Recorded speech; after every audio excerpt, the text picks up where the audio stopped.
Quero convidar você a abrir no Evangelho de Lucas, capítulo de número 15. Essa é a segunda parte de uma mensagem especial relacionada ao tema da temporada. Lucas, capítulo de número 15. No período da manhã, nós meditamos em relação à perspectiva dos filhos. Ambos os filhos na parábola estavam perdidos, estavam distantes do coração de Deus Pai, estavam distantes do coração daquele Pai que reflete o amor de Deus na parábola contada por Jesus, e nós iremos meditar justamente nessa perspectiva, na perspectiva do Pai que deseja alcançar os seus filhos. Evangelho de Lucas, capítulo de número 15.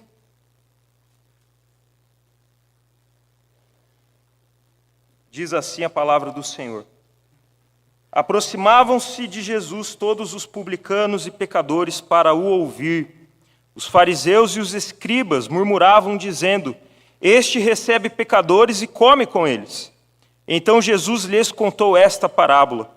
Qual de vocês é o homem que, possuindo 100 ovelhas e perdendo uma delas, não deixa no deserto as 99 e vai em busca da que se perdeu até encontrá-la?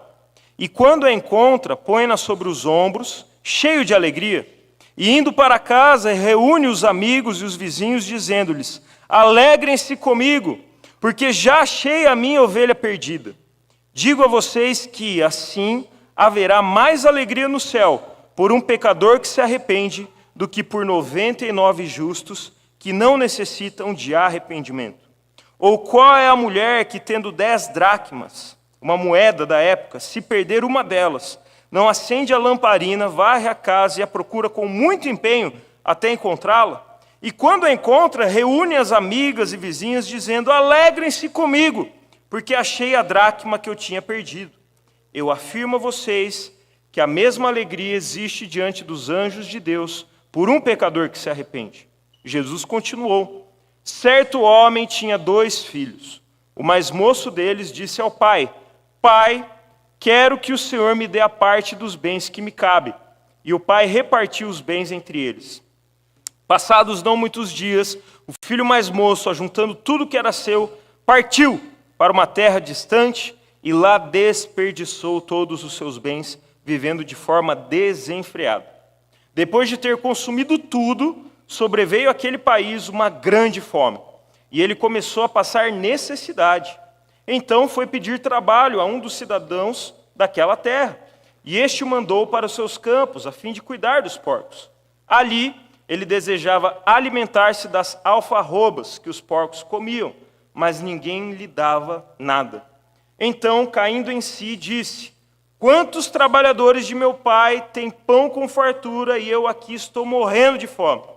Vou me arrumar, voltar para o meu pai e lhe dizer: Pai, pequei contra Deus e diante do Senhor. Já não sou digno de ser chamado seu filho. Trate-me como um dos seus trabalhadores. E arrumando-se, foi para o seu pai. Vinha ele ainda longe quando seu pai o avistou. E compadecido dele, correndo, o abraçou e beijou. E o filho lhe disse: Pai, pequei contra Deus e diante do Senhor. Já não sou digno de ser chamado seu filho. O pai, porém, disse aos servos: Tragam depressa a melhor roupa e vistam nele. Põem um anel no dedo dele, sandálias nos seus pés. Tragam e matem o bezerro de ouro. Vamos comer e festejar, porque este meu filho estava morto e reviveu, estava perdido e foi achado. E começaram a festejar. Ora, o filho mais velho estava no campo. Quando voltava, ao aproximar-se da casa, ouviu a música e as danças. Chamou um dos seus empregados e perguntou o que era aquilo. E ele informou: O seu irmão voltou, e por tê-lo recuperado com saúde, o seu pai mandou matar o bezerro gordo.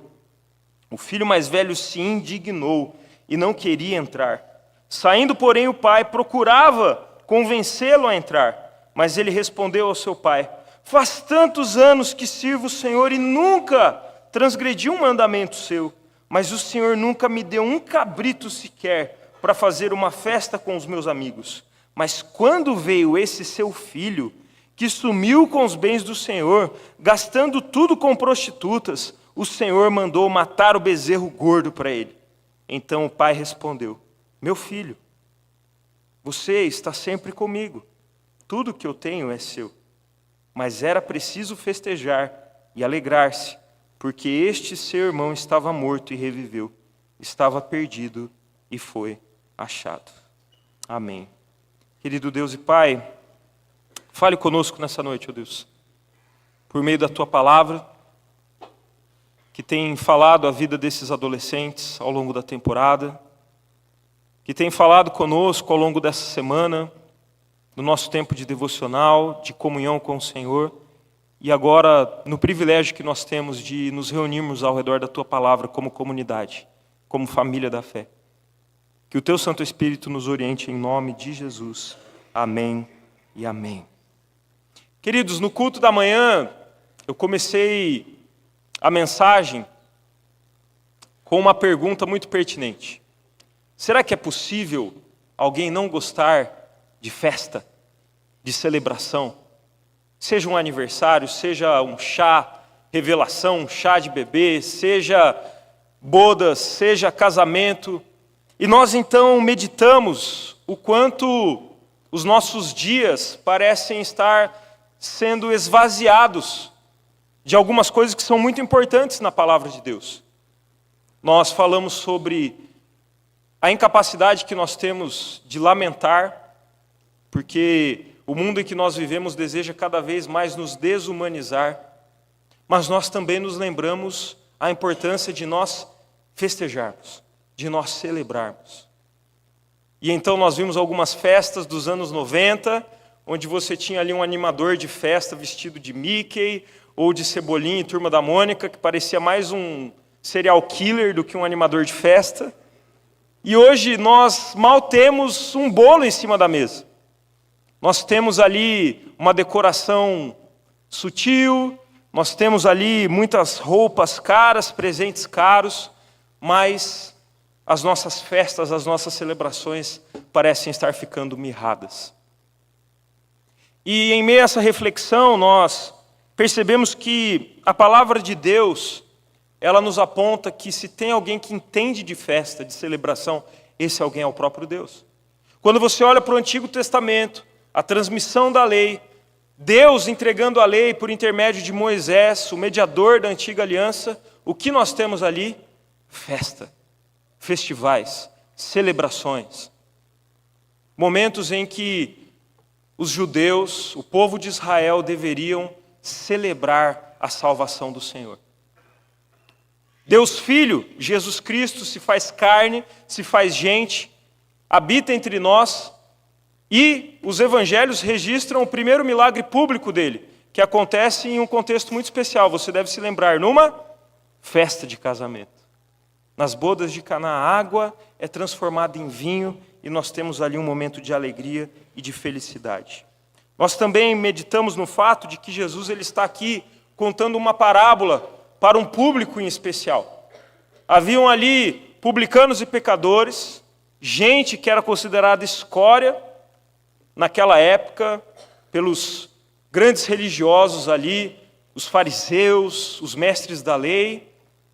E você tinha justamente esse outro público que queria descredibilizar a mensagem de Jesus, as boas novas de Jesus, e a todo tempo queriam confrontá-lo. Está aí um público que não gostava de festa, que não gostava de celebração, e que inclusive acusava injustamente Jesus dele ser beberrão e comilão, porque ele estava o tempo todo com pecadores, se assentando com gente que era considerada suja, escória. Esse era Cristo Jesus. E então, ao se deparar com a insatisfação daqueles fariseus e mestres da lei, Jesus conta algumas parábolas. E nós recapitulamos aí no capítulo de número 15, o fato de que Jesus, ele tinha um tema central que ele queria ensinar a respeito do reino de Deus para os seus ouvintes. E você deve se recordar que tema é esse: a alegria da salvação daquele que está perdido. Alegria, festa, júbilo, celebração daquele que foi achado, celebração daquele que foi encontrado. E então Jesus, ele conta do verso de número 1 ao verso de número 7, a parábola da ovelha perdida. Um pastor que, ao perder uma de suas 100 ovelhas, ele deixa as 99 e vai ao encontro dessa ovelha perdida. E ele então faz uma festa. Nós temos do verso de número 8 até o verso de número 10, a parábola da dracma perdida, ou seja, de uma moeda que uma mulher perdeu, e então ela acende a sua lamparina, ela varre a casa e ela procura essa moeda com muito empenho até encontrá-la. E quando ela encontra, o que ela faz? Festa, mais uma vez. E então nós vamos para essa parábola muito conhecida, muito especial, que é a parábola do filho perdido. Provavelmente é esse o subtítulo que está aí na sua Bíblia. Mas veja, nós aprendemos aqui que, na verdade, não foi apenas o filho mais novo que estava perdido. O filho mais velho também estava perdido. Por mais que ele estivesse na casa do seu pai, ele achava que a sua justiça própria, ele achava que os seus méritos, ele achava que o seu desempenho garantiriam o favor de seu pai. Quando, na verdade, nós somos ensinados a respeito da graça de Deus. E então, ao meditarmos nas perspectivas do filho mais novo e do filho mais velho, nós nos lembramos que Deus nos ama não porque nós somos bons, mas porque Ele é bom. E Ele continua sendo bom. E Ele é eternamente bom. E Ele é perfeitamente bom. E Ele olha com favor para aquele público que estava escutando a Jesus. A questão é que Cristo, ao contar essa parábola, Ele não termina com uma resposta.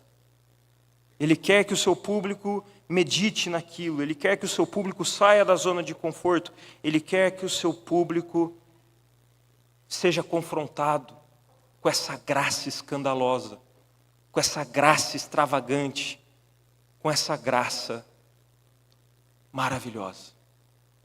E agora, eu quero meditar com você no fato de que há uma outra perspectiva importante a ser observada aqui.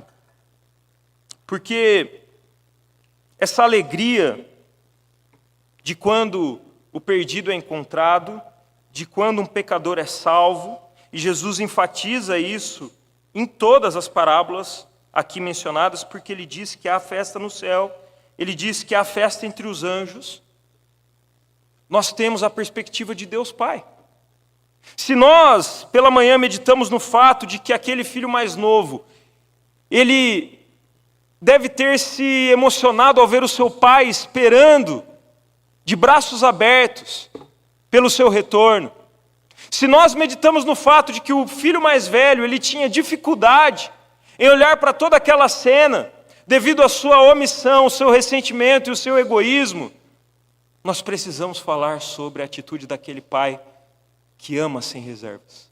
Nós precisamos falar sobre a atitude daquele pai que vai ao encontro do perdido e que se importa com ambos os filhos. E então, essa parábola ela vai trazer uma grande verdade para nós. Diante da salvação de um pecador, de um perdido, Deus age com misericórdia, Deus age com graça e Deus age com festa. E é isso que essa parábola vai nos mostrar. Porque observe, quando de repente nós temos o retorno daquele filho, Deus, manifestado na figura daquele pai, ilustrado por Jesus nessa parábola, ele tem um amor totalmente diferente de qualquer amor poético, musical, artístico, que você possa escutar numa música do Spotify, que você possa assistir numa série coreana da Netflix, ou que você possa ler em qualquer poema ou livro. Deus tem um amor escandaloso. Mas esse amor, ele não está presente apenas no momento em que aquele filho retorna. Esse amor, ele está presente desde o início. Veja só, quando aquele filho, ele pede a herança para o seu pai, ele exige a herança do seu pai, nós compreendemos hoje pela manhã que é como se ele dissesse: para mim o senhor está morto. eu não tenho parte com você. E aquele pai precisaria vender os seus bens, todo o seu legado, todo o seu bios, ou seja, tudo aquilo que ele acumulou durante a sua vida para atender a demanda daquele filho. Mas os estudiosos, queridos, eles vão apontar para o absurdo presente nesse relato de Jesus. Absurdo cultural, absurdo histórico, no sentido de que os ouvintes ali de Jesus, eles ficariam completamente chocados com essa informação. Completamente chocados ao imaginar essa cena. Um filho pedindo a herança para o seu pai, dando o seu pai praticamente como morto, abandonando o seu irmão e abandonando toda a sua casa para desperdiçar todos os bens daquela família. Isso era absurdo. Mas o amor de Deus se manifesta aqui por meio da misericórdia. E o que é misericórdia? É não nos retribuir com o que merecemos. Quando Deus é misericordioso comigo e com você, isso significa que Ele não nos retribui com aquilo que nós merecemos. Por isso, é loucura, é insanidade você cantar aquela música dos anos 2000, restitui, quero de volta o que é meu, traz de volta o que é meu, porque a única coisa que você tem direito, meu irmão, minha irmã, seria o inferno. A única coisa que qualquer um de nós teria direito seria a condenação. E as parábolas aqui presentes, elas vão ser um reflexo da grande história da humanidade. Porque Deus criou todas as coisas para serem boas, é isso que ele diz no relato de Gênesis da criação. Deus criou todas as coisas para serem harmoniosas, o relacionamento do homem e da mulher, o relacionamento do homem com o jardim, mas o ser humano desejou, usurpou ser igual a Deus. O ser humano cedeu ao convite da serpente e então agora esse ser humano, ele se sente no direito de esbanjar, de desperdiçar tudo aquilo que é do seu Criador. Quando Jesus, ele conta essa parábola, ele usa como exemplo um pai de família, uma família abastada. Nós estamos falando de uma sociedade patriarcal. Nós estamos falando de uma sociedade em que esse pai, ele era a figura mais importante da sua tribo, da sua família, da sua região, onde existiam um sem número de servos, de pessoas envolvidas para que aquelas propriedades, para que aqueles bens se desenvolvessem, para que aquelas criações se desenvolvessem. Então nós estamos falando de uma figura muito importante. Um filho, naquela época, se virar para o seu pai e dizer, para mim o senhor está morto e eu quero a minha herança, certamente daria o direito para aquele pai fazer no mínimo duas coisas. A primeira delas, açoites. Aquele rapaz deveria ser espancado. Aquele rapaz deveria ser açoitado, humilhado publicamente, por tamanha ousadia de se virar para o seu pai e dizer algo desse jeito. Não seria absurdo, não seria assustador se aquele pai, diante da requisição do seu filho, o açoitasse. Diante de todos os seus servos, diante de todos os seus familiares, diante de todos os seus vizinhos. Mas não é isso que aquele pai faz. Uma segunda ação que aquele pai poderia tomar era deserdar o seu filho mais jovem.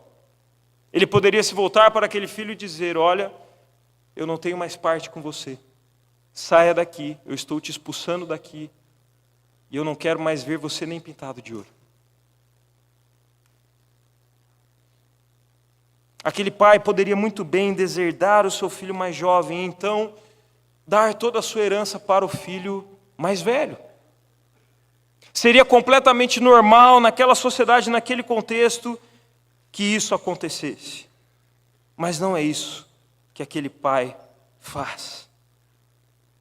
Deus age com misericórdia para com cada um de nós pecadores, que olhamos para toda a criação dele e usurpamos a glória que pertencia apenas a ele.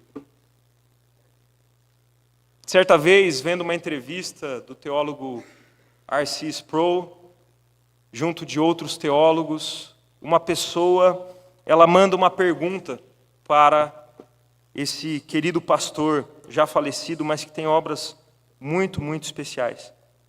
E ela manda assim: como eu posso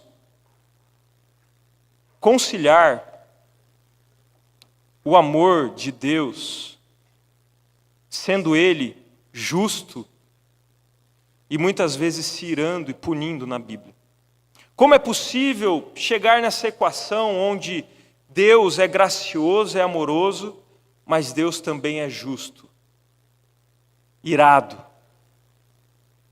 E então, R.C. Sproul, você pode depois buscar esse vídeo, ele fica completamente agitado e ele diz: eu estou cansado de vocês. Como vocês podem questionar o amor de um Deus que fez vocês do pó, que deu forma a vocês e que ofereceu todo um jardim para vocês, e dizer que Ele é injusto ou que Ele é muito severo na sua punição? Ele deveria ter nos destruído. Ele teria todo o direito de ter nos deserdado naquele momento. Ele teria todo o direito de nos fazer evaporar, mas não é isso que Ele faz. Ele dá vestes a Adão e Eva e Ele faz uma promessa a eles. O que é isso?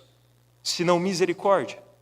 Senão não pagar conforme aquilo que nós merecemos.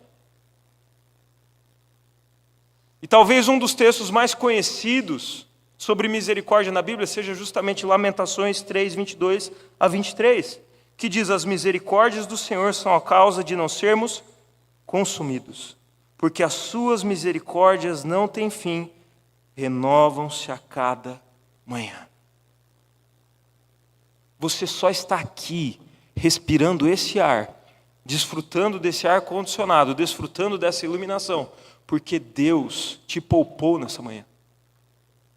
Você, adolescente, jovem, só está aqui, nessa noite, celebrando, se alegrando, pulando, dançando, batendo palmas, com todo o seu corpo, com toda a sua mente, porque Deus te poupou mais um dia. E a gente não pode perder isso de vista. Nunca, jamais. Mas aquele pai da parábola, ele não apenas age com misericórdia. Ele não apenas deixa de retribuir ao filho mais novo com aquilo que ele poderia muito bem fazer. Ele também age com graça para com seu filho. E graça é quando Deus nos dá gratuitamente aquilo que nós não merecemos. Enquanto a misericórdia significa Deus não nos retribuindo com aquilo que nós merecemos, a saber, a ira dele, a justiça dele, a saber, a condenação, graça é quando Deus nos dá gratuitamente aquilo que nós não merecemos. É quando Ele acredita algo a nós, quando nós não temos absolutamente nada a oferecer, muito pelo contrário, quando nós somos terrivelmente devedores de Deus, eternamente devedores de Deus. É por isso que em Romanos capítulo 5, verso de número 8, o apóstolo Paulo diz: mas Deus prova o seu próprio amor para conosco pelo fato de Cristo ter morrido por nós quando ainda éramos pecadores. Então Deus olha com graça para nós quando nós ainda somos inimigos dele, quando nós ainda somos desobedientes a ele. E ao invés de nos retribuir com aquilo que nós merecemos, não. Ele nos justifica, Ele nos regenera, Ele nos salva, Ele nos transforma, Ele nos santifica. Que amor é esse? Que amor é esse? Que espera com uma compaixão jamais vista. E eu já devo ter mencionado isso em alguma mensagem, alguns dias atrás, mas eu realmente fico impactado com o sentido da palavra compaixão. Compaixão significa sofrer ao lado de, sofrer com alguém. E o texto diz a nós, e você não pode perder isso de vista, isso não pode passar batido na nossa leitura da Bíblia. O texto diz a nós que aquele pai, ele tem uma espera na qual ele é compadecido com o seu filho. É isso que o verso de número 20 vai nos dizer. Vinha ele ainda longe, no seu retorno à casa, na sua volta para casa, quando o seu pai o avistou e, compadecido dele, correndo, o abraçou e beijou. Aquele pai não deixou de sofrer pelo seu filho. Aquele pai não ficou indiferente ao longo do tempo em relação ao pecado do seu filho. Aquele pai sofreu pelo seu filho. Sofreu ao ver a maneira como seu filho estava, devido ao pecado, devido ao desperdício, devido ao desejo de usurpar a sua herança. Deus graciosamente espera com compaixão. E é isso que essa parábola está nos mostrando aqui. Aquele pai teria todo o direito de seguir com a sua vida. Aquele pai teria todo o direito de favorecer o seu filho mais velho e dizer, olha, para mim chega, aquele meu outro filho está morto. Mas não é isso que ele faz. Ele espera com seu coração cheio de compaixão. Ele sofre pela dor do seu filho. Mas algo ainda mais absurdo está por vir aqui. Porque aquele pai graciosamente corre ao encontro do seu filho. Eu vou repetir, um pai, um senhor, numa sociedade patriarcal, um homem de muitos bens, um homem que tinha 2 filhos aqui mencionados nessa parábola, sai correndo, gente. Quando Jesus contou essa parábola, eu imagino as pessoas assim, não acredito nisso. Eu não consigo imaginar essa cena, sabe aquela vergonha alheia, famosa vergonha alheia? Que às vezes você deslizando no Instagram, você deve aí vivenciar, que vocês devem ter vivenciado na temporada também. Eu sei que vocês estão lembrando aí agora de alguma vergonha alheia. Esses momentos são inesquecíveis, gente. Mas imagina essa vergonha aqui. Diante de todos os servos, diante de toda a vizinhança, diante de todas aquelas pessoas que estavam ali, um pai, um senhor, correndo, erguendo as suas vestes, mostrando as suas pernas, e correndo na direção do seu filho. Imagine essa cena. Jesus está falando de uma graça que é escandalosa mesmo. Jesus está falando de uma graça que é absurda mesmo. Aquele filho que rejeitou, que cuspiu na cara do próprio pai, agora está voltando. Como um cão arrependido, com o rabinho entre as pernas, para ver se ele conseguiria ali uma vaga entre os servos do seu pai.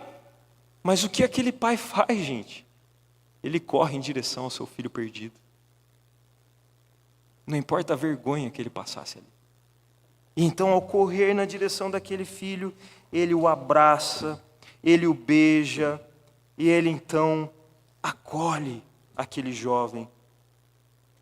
E em meio à sua vergonha, o filho lhe diz, pai, pequei contra Deus e diante do Senhor, já não sou digno de ser chamado de seu filho. Mas o pai, porém, ele já se volta aos seus servos. Não há tempo para papo, não há tempo para prosa. É tempo de festa, é tempo de celebração. E aí então o pai, ele deseja preparar um churrasco. Olha só o que ele diz aos seus servos, tragam depressa a melhor roupa e vistam nele. Ponham um anel no dedo dele, sandálias nos seus pés. Tragam e matem o bezerro gordo. Vamos comer e festejar, porque este meu filho estava morto e reviveu. Estava perdido e foi achado.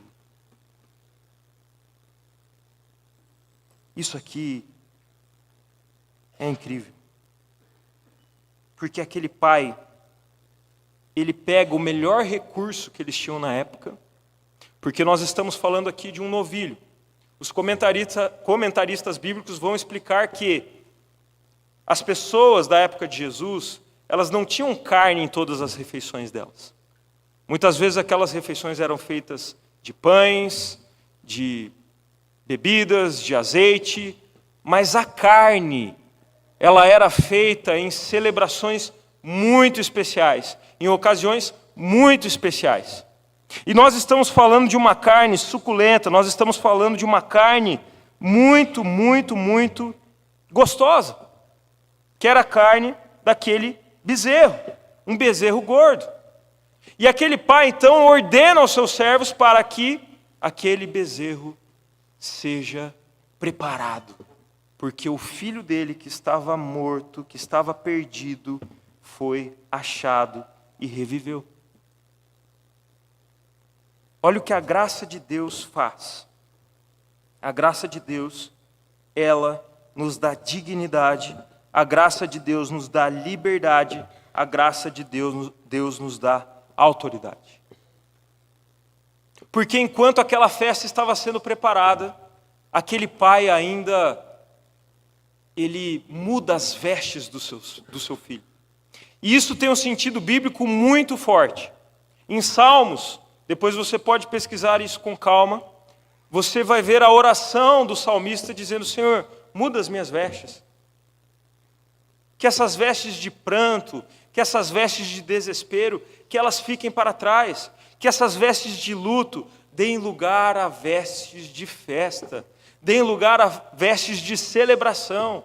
Deem lugar a vestes de alegria. Então veja, o que Jesus está dizendo aqui é muito simbólico. Aquele pai, ele está oferecendo ao seu filho a melhor roupa. Porque ele diz: tragam depressa a melhor roupa e vistam nele. Agora você deve pensar, de quem era a melhor roupa? Do próprio pai. Ele era o patriarca. Ele era a figura central daquela família. E então ele veste o filho com essa roupa. Mas ele não para por aí, porque além de trazer dignidade àquele filho, ele diz: tragam as sandálias para ele. Isso é muito significativo também. Porque naquela época, os escravos e os servos mais simples de uma casa andavam descalços. Eles não tinham o que calçar. Apenas algumas pessoas daquela família tinham uma sandália, tinham o privilégio de andar com conforto nos seus pés. E de repente aquele filho que volta descalço, porque ele estava impuro no meio dos porcos, trabalhando um trabalho terrível e desejando a comida dos porcos, ele agora é calçado com as sandálias. Isso é sinônimo de liberdade.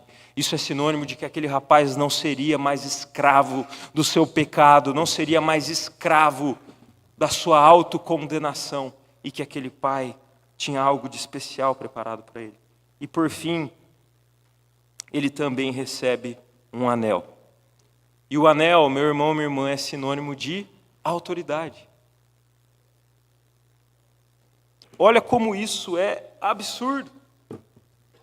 O pai dá sandálias, roupas, as melhores vestes e o anel da autoridade ao filho que desperdiçou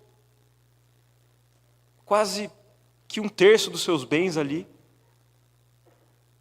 e que agora voltou para casa. Isso deve nos fazer refletir, porque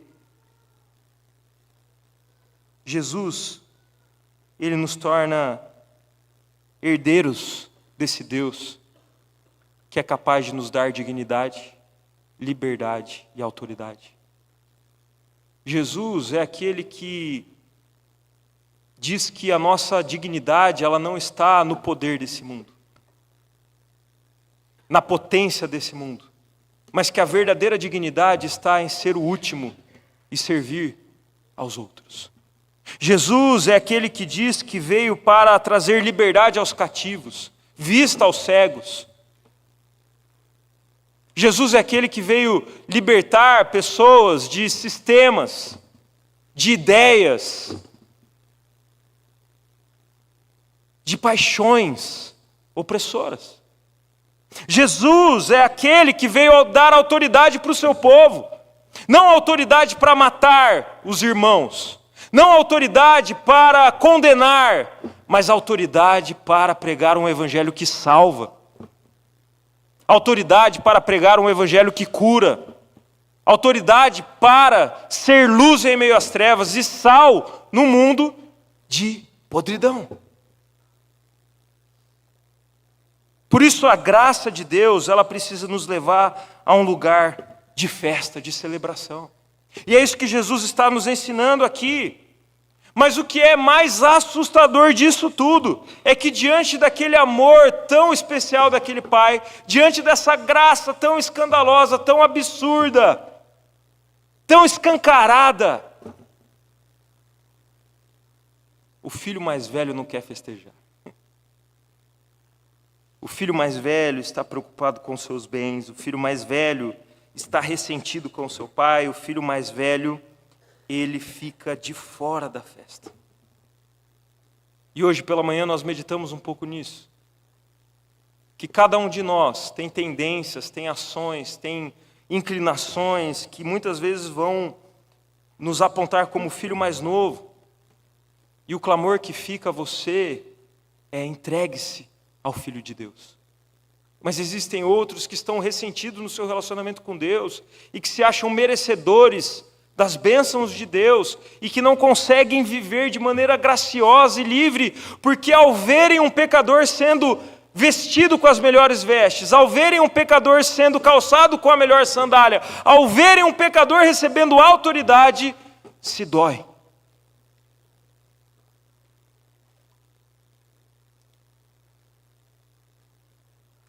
A resposta ao filho mais velho é: entregue-se ao Filho de Deus. Porque há um filho contando essa parábola. E esse filho não desperdiçou os bens do seu pai. Esse filho não deu as costas aos seus irmãos. Mas esse filho se sacrificou por cada um de nós. Esse filho foi moído, esmagado naquela cruz, transpassado pelas nossas iniquidades. O castigo que nos traz a paz estava sobre ele. E esse filho foi até o fim na sua missão.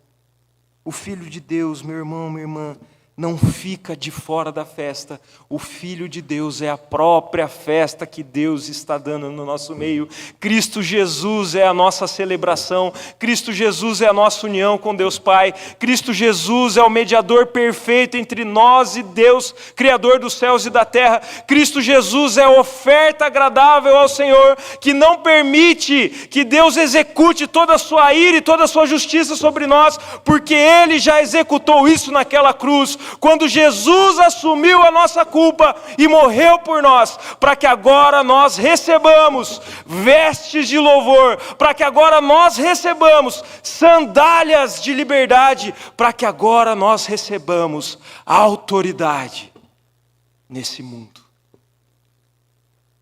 para pregar as boas novas da salvação. E então Jesus termina essa parábola, mas sem contar o desfecho dela. Porque o papel das parábolas é nos provocar, é nos intrigar. E a pergunta que eu quero fazer para você nessa noite é: você vai participar dessa festa?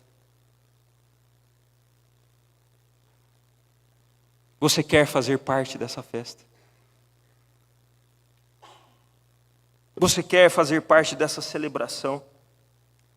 Porque não tem como passar por essa passagem, não tem como passar por essa leitura bíblica, não tem como passar por tudo isso que esses adolescentes viveram nessa temporada e simplesmente não dizer que há um apelo aqui: não fique de fora da festa.